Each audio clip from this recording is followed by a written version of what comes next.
today on Ag News Daily. The risk we take, first of all, you leave a country, you leave your house, you sell your house, you sell your cars, you quit your jobs, and you leave your family.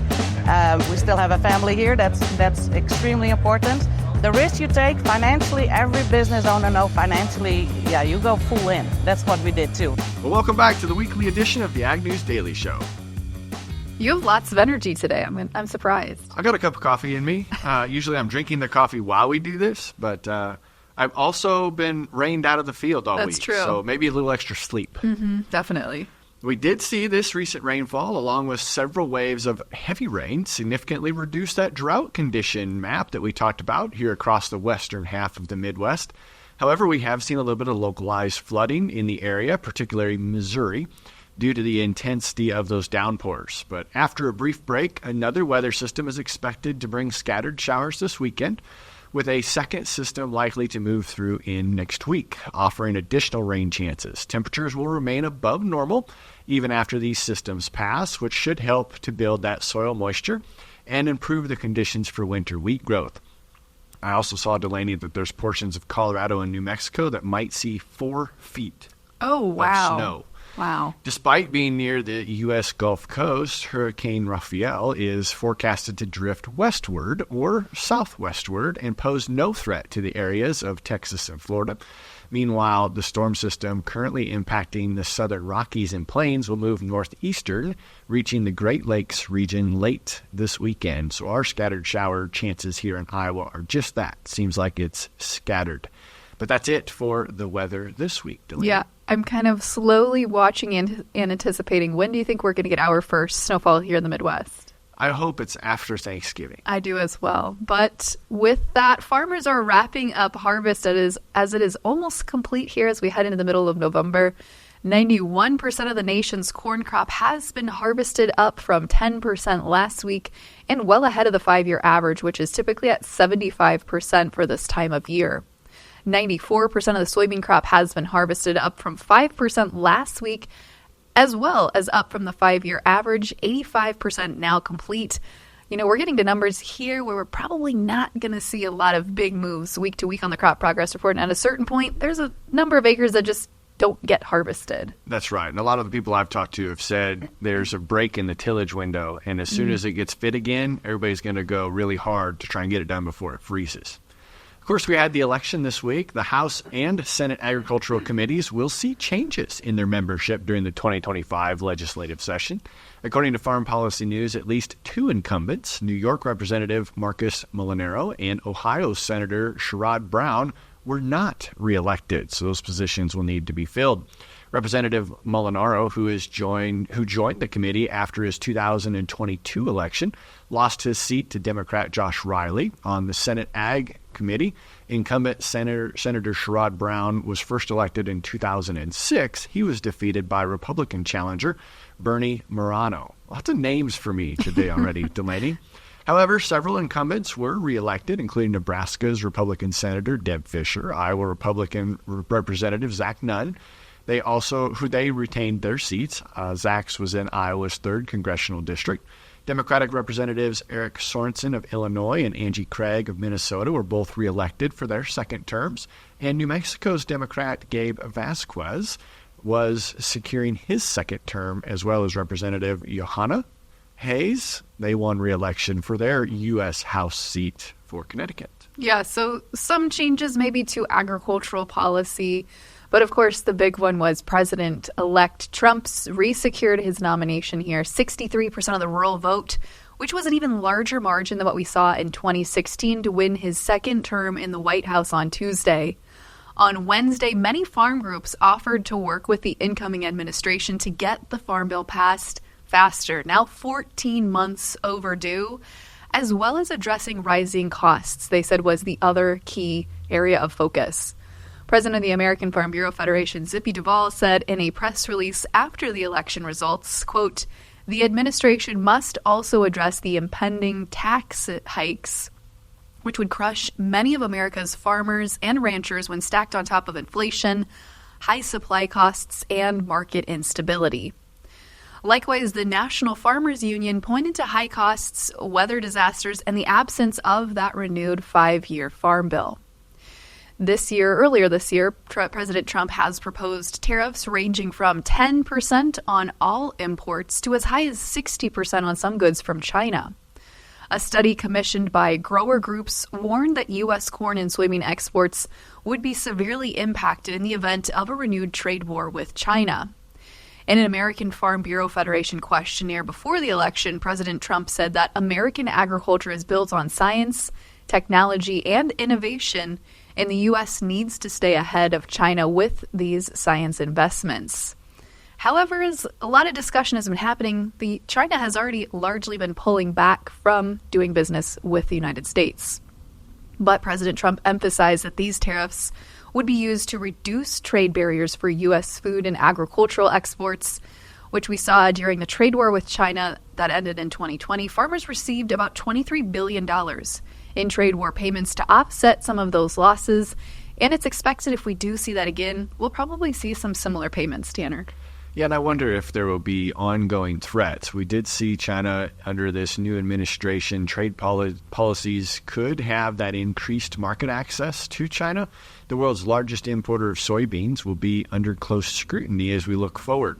China imposed a retaliatory tariff on U.S. ag goods after Trump's tariffs on those Chinese imports, and the U.S. soy exports to China have never fully recovered since then. So since 2018, that trade war, China has significantly reduced its reliance, like you said, Delaney, on American products, especially farm goods.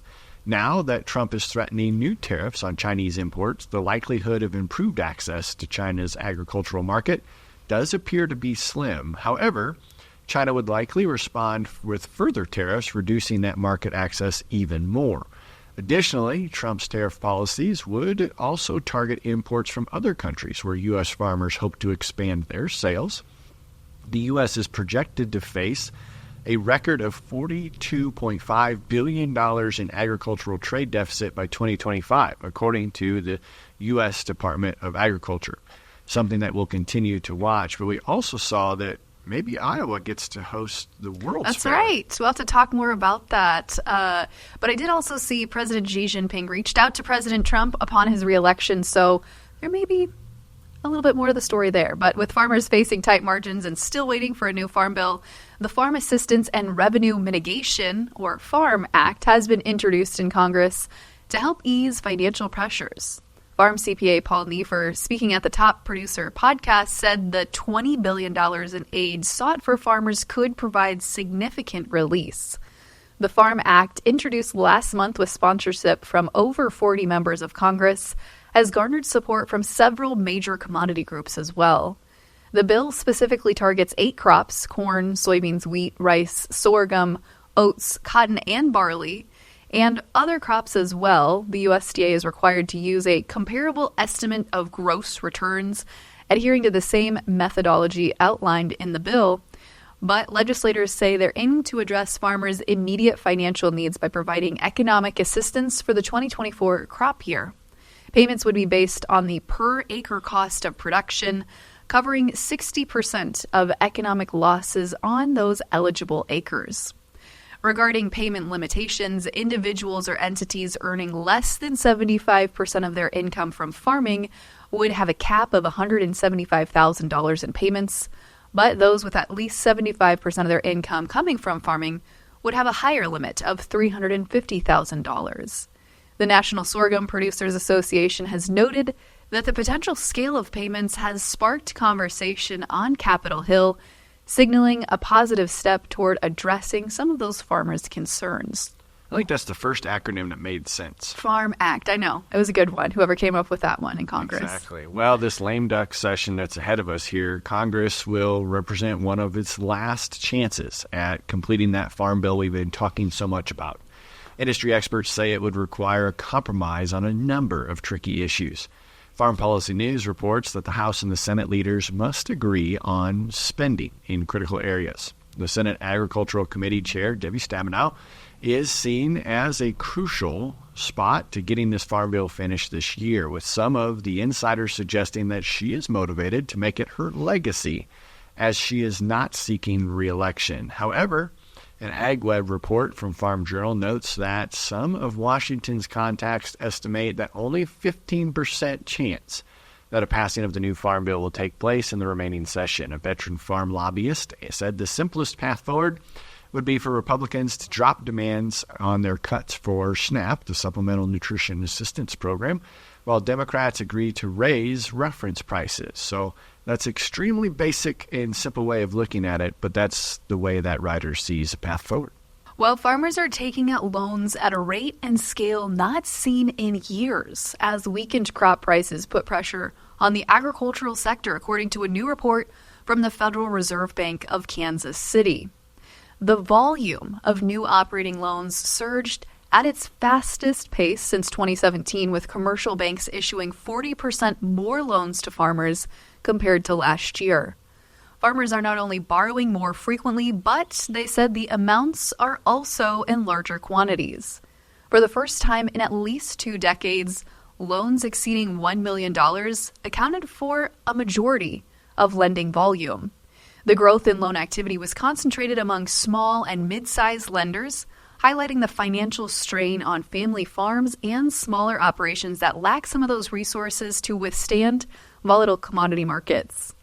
Farmers are facing challenges from weakened global demand, such as China, an oversupply of corn and soybeans, which has, of course, driven prices down, and further squeezed producer margins. Tanner, and I think the other key here is we had a couple of good years of lots of liquidity, and we're starting to see that absorbed in the market as well. Yeah, one of the biggest things from my time in finance was measuring the burn rate of capital, and we might have burnt through most of it, according to that report.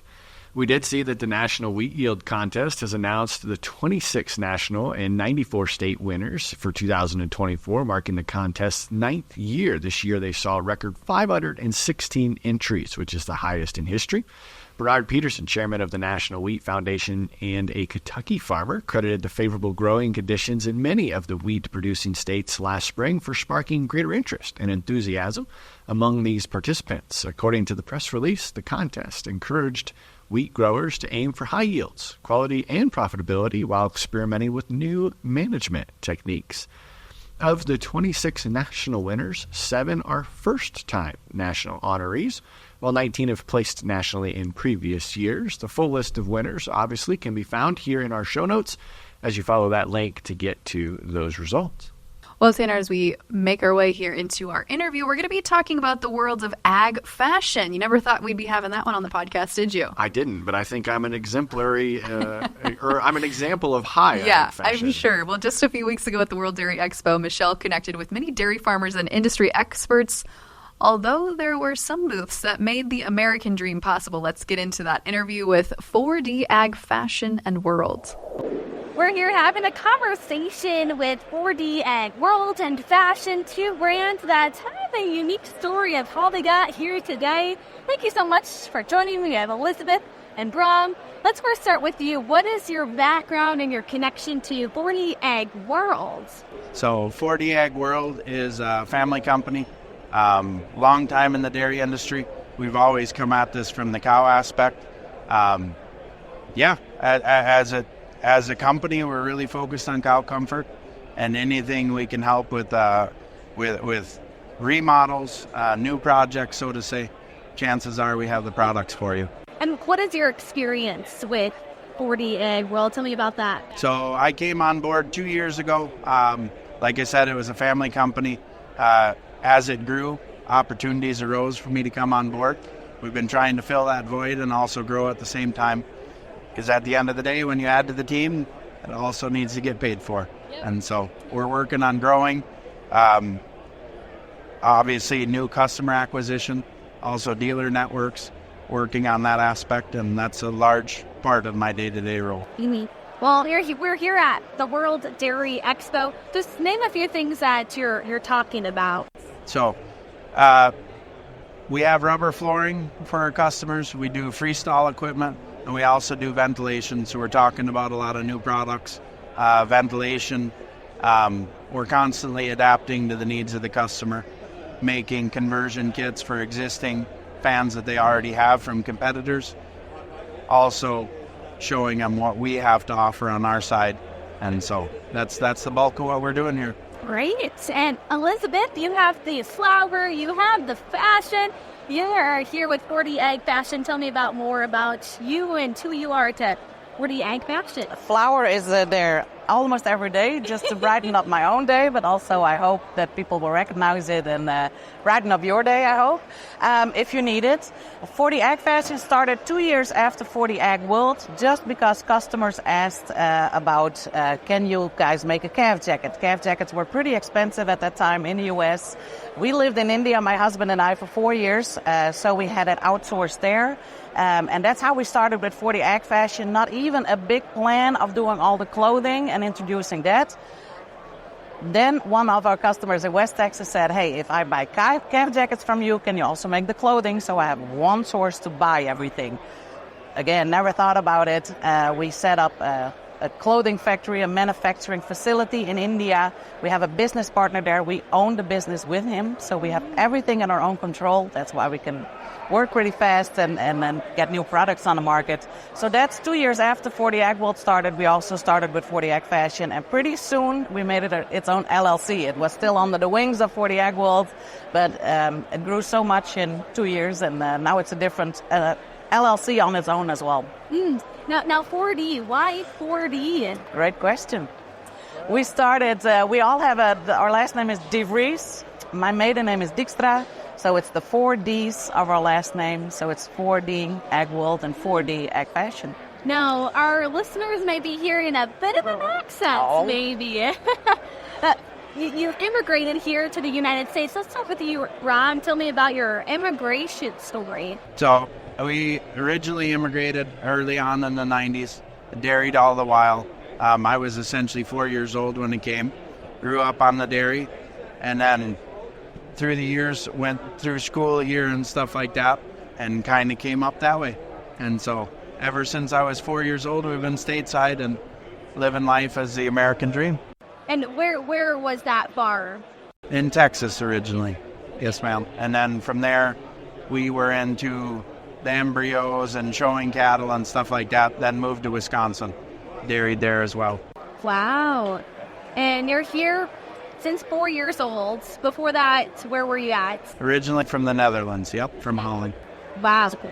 And that's where we have this. The clogs. Yes. Yes, ma'am. You're still appreciating that Netherlands background. We do, very much. Yes, ma'am. And how do you do that? We still have, honestly, my parents, my siblings, everybody still lives in the Netherlands. I was blessed to get 3 stepchildren as soon as I met Bram's dad 20 years ago. But our heritage is there. There's a reason we immigrated, and everybody works hard, but we cannot fail. There's no way to fail. So we will do basically everything about it to make it work. And now we're growing so much thanks to our customers. So that is awesome. But yeah, the heritage is there. And again, my whole family is there. So except for my stepkids and 6 grandkids are here, luckily. So yeah, it's always in our blood and in our hearts. Now, what's your story, your immigration? I met JP, that is Bram's dad, 20 years ago in the Netherlands. And then in 2011, we moved to India just for a small project of 4 years, setting up large-scale dairy farms. That was really interesting. It was really good for us to learn new things as well. Also get the source of the manufacturing facility, what we have now in India for the clothing. And then we moved back to the Netherlands, set up 40 Ag World with our family, with our kids, our sons. And then we decided to move to the U.S. If you want to have a business here, you have to move here. You have to be determined to be here. You cannot sit on a laptop in Holland with 7 hours difference as well. That doesn't help either. So we decided to move here. We lived in a fifth wheel for a year and a half. So we did the whole American dream, and now we're here. Yeah, you said you're continuing to grow. So does that mean you have some customers in the Netherlands as well? Yeah, that's a good question. For the fashion brand, we have customers in Europe. We have 3 wholesalers. That can be way bigger. So I'm doing my first show in Europe in 3 weeks, actually. So I'm going to Europe in 3 weeks, have my first show.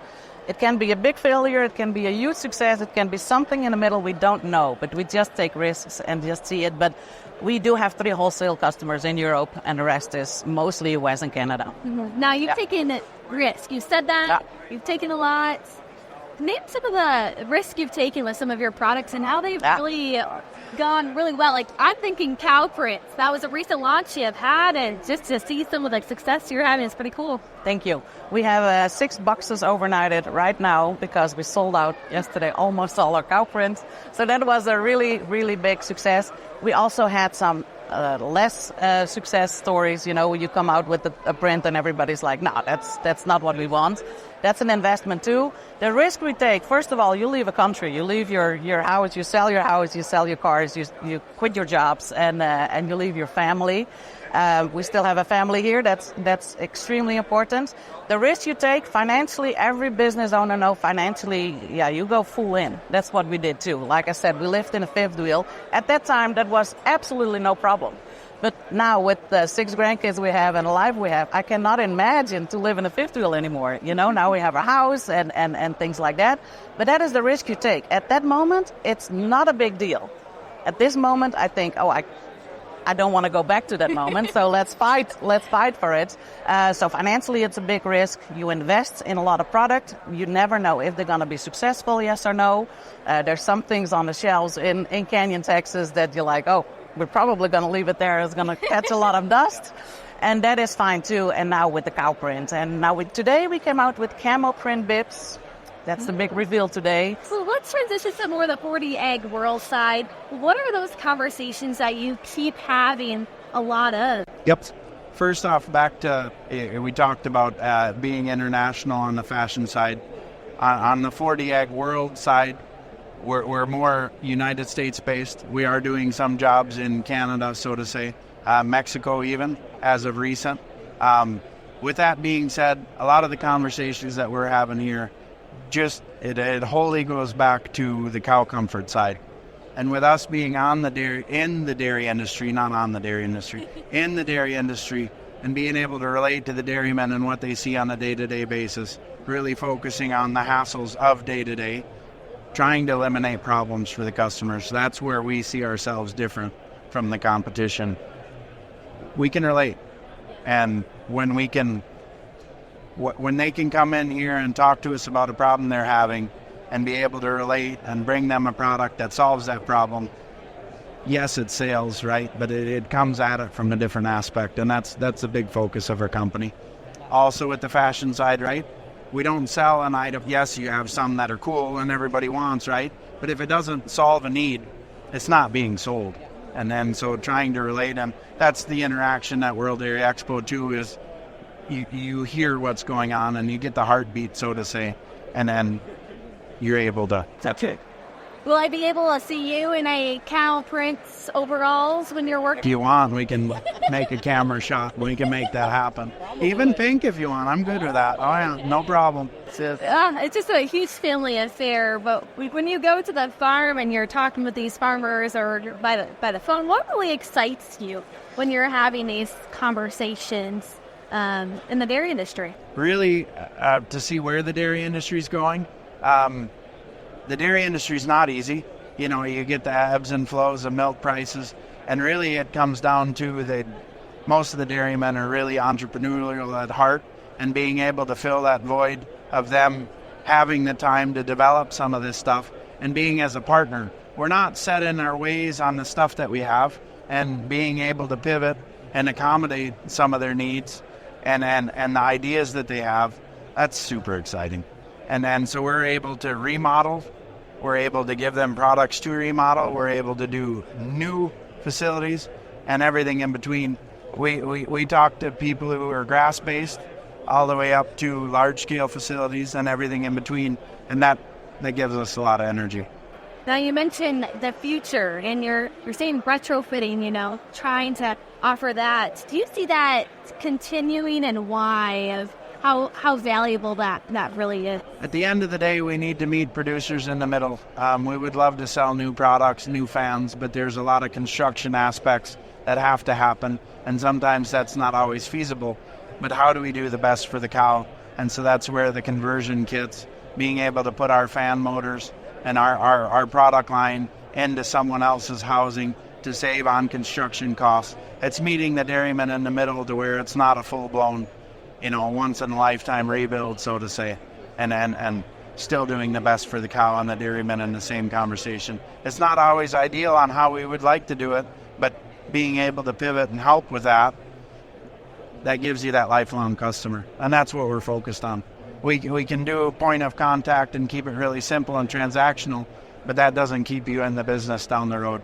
And the sacrifices that have been made, you don't want to just, here we did it and then do one transaction and be done with it. We want to, at the end of the day, I'm coming in next generation.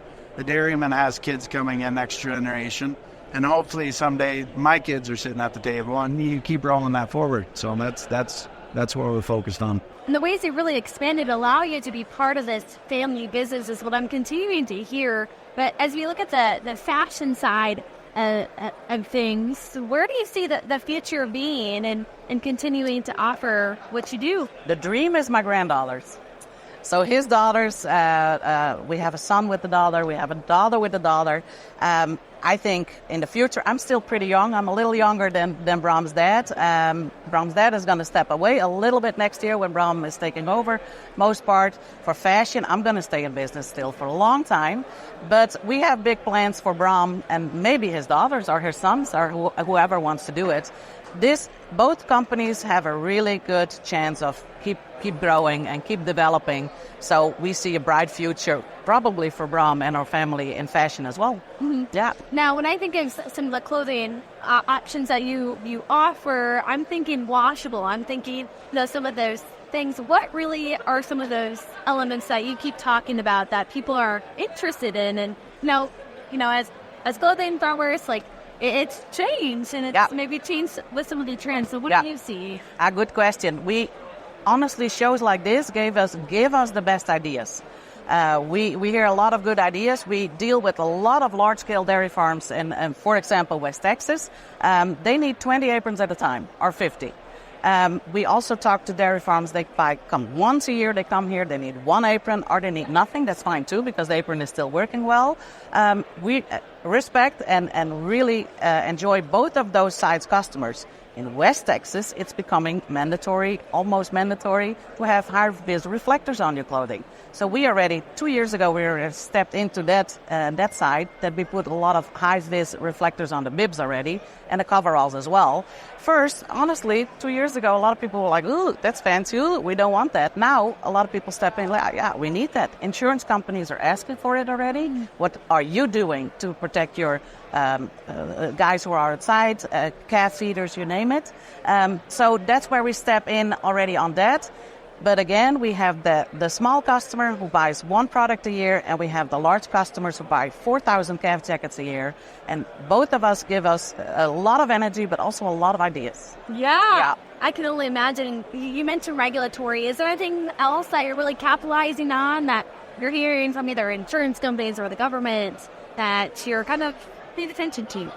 For the clothing, there's not many rules and regulations for the fan side and for the wool side. Bram works a lot with construction companies, and that's where you get all the rules from, right? A lot of it is regulation based, but I would say the majority of it comes back to animal husbandry, right? From an insurance standpoint, with methane digesters and that sort of stuff, methane levels inside of buildings with ventilation, all that's very important, but we already are approaching it from the animal husbandry side because methane is not good for an animal to be breathing, right? So it kind of goes hand in hand, and one pushes the other, and so on and so forth. And the high-vis clothing, safety is a huge aspect with machinery. We don't get into the machinery aspect, right? But the proper safeties and guards on the fans and all that sort of stuff, it all interrelates on the dairy side. So that methane digester, with that becoming a popularity, especially these past few years, that's something you're capitalizing on? Yeah, we're doing a lot of teaching at the end of the day because of certain scenarios we see in the industry, and then being able to have ventilations respond to methane levels and the readings inside the buildings. That offers a lot of opportunity to not only teach, but then also bring them the options and solutions for those applications. We've had a lot of great conversation. Is there anything else that you both want to add about just what you love doing here and in your businesses? It's pretty simple for me. I love the dairy industry. I love every customer, like I said before already. I love every idea, because not all the ideas come from us. It's coming from our customers, most of it. The dairy industry is always moving. There's always something going on. It's never boring. And yeah, I think we should thank all our customers, but also you, to give us the opportunity to speak out here. And yeah, we have a bright future ahead for Ford. Your platform is very important. Yeah. At the end of the day, getting in front of customers, we can only interact with so many. Being able to have this long-form conversation, talk about products, is very important. And I guess at the end of the day, to the dairy industry, if you have an idea, let's collaborate. Let's find a solution for it, because we can pivot and we can accommodate. Absolutely. We love providing information to our viewers and listeners, so we thank them for joining us here today for this conversation. Thank you so much for joining us for Ag World and Fashion. Bram and Elizabeth, thanks for coming. Thank you, Michelle, for having us. Appreciate it. What a great interview. I had to figure out what 4D was in the world of fashion. Maybe they need to sponsor you so we can improve some of your outfits worn on the show here. That's right. Well, it's thanks to Michelle for doing that. But Delaney, we always get into our markets. So did the election have any effect on what we saw this week? Certainly, Tanner. That was the biggest attention that the markets had this week, overshadowing the fact that we do have a Friday WASDE report today as well. But after the election, we saw cryptocurrency, grain markets, livestock, and the outside markets all have seen some strength following the conclusion of the election, except for maybe soybeans. A little question mark there with trade tariffs potentially in the works. The Dow Jones hit their best daily gain since 2022.